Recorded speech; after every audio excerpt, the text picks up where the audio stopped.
Alright, in my previous video I told you that I have no problems with homosexuals being in the military. Let me tell you something. If your belief system is sound enough, it doesn't matter if there's 50,000 homosexuals, they're not going to convert you. It's that simple, so don't worry about it. And like I said before, one of these days the military is just going to have homosexuals and heterosexuals. You might as well just get used to it and don't argue about it. Alright, but let's go on to the transsexual. First of all, I want to commend every hospital in our nation for doing such an excellent job of containing diseases like H1N1, AIDS, MRSA, so on and so forth. I know they work very hard and they're doing an excellent job. Just because diseases like that are in hospitals due to the fact that the patients come into the hospitals to get their treatment doesn't necessarily mean that when you go into the hospital to get surgery that automatically you're going to get one of those diseases. If that were true, every gambler that walked into a casino would suddenly win a ton of money. You don't see that happening on a regular basis. Shoot, if that were true, every time you climbed in your car and you drove, you would get in a wreck. That doesn't happen every day. So, just because something can happen doesn't mean it will happen. It's more of you need to know the risks of something like that. Let me tell you something. In Acts, the book of Acts, chapter 28, St. Paul was sitting there on the island of Malta. He got bit by a deadly viper, and nothing happened to him. Why? Because he had God's protection over him.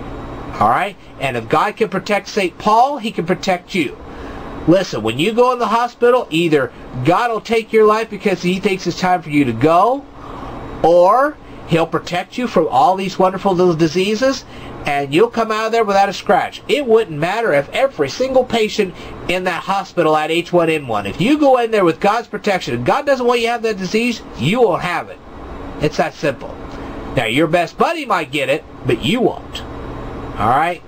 You just have to believe on the protection of God. Now, as for homosexuals, but transsexuals, let me say this. As long as you're not standing there with God and saying, hey, gee, you made a mistake and you really screwed up my life. God, although he may not want you to have a sex change operation, doesn't necessarily mean he's going to stop you from it either. You may still have it.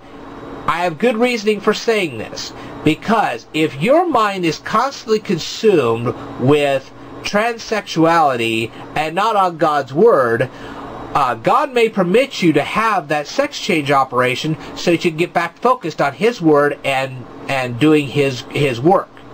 And this is proved in Mark chapter 9, which says, it would be better that you plucked out your eye because it was sinning and go to heaven half blind than to go to hell with full eyesight. The simple fact of the matter is that as long as you're not being arrogant about your sex change operation, God may allow you to do it. But there may be consequences for that. Keep in mind that King David had a sword in his house for all the days of his life, even though he went to heaven. Okay? So, like I said, you may still go to heaven even though you have a sex change. But you may have something just plaguing you the rest of your life because of it. Alright? Take it from any diabetic. They have to take insulin shots all the time. It's a real aggravation. It's a real hassle.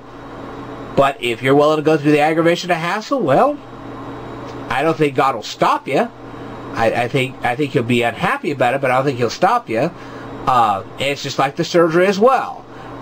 Just because you might get a disease doesn't mean you will, but you got to be aware that it can happen. Okay? And I will cover just a little bit more in my next video, so stay tuned.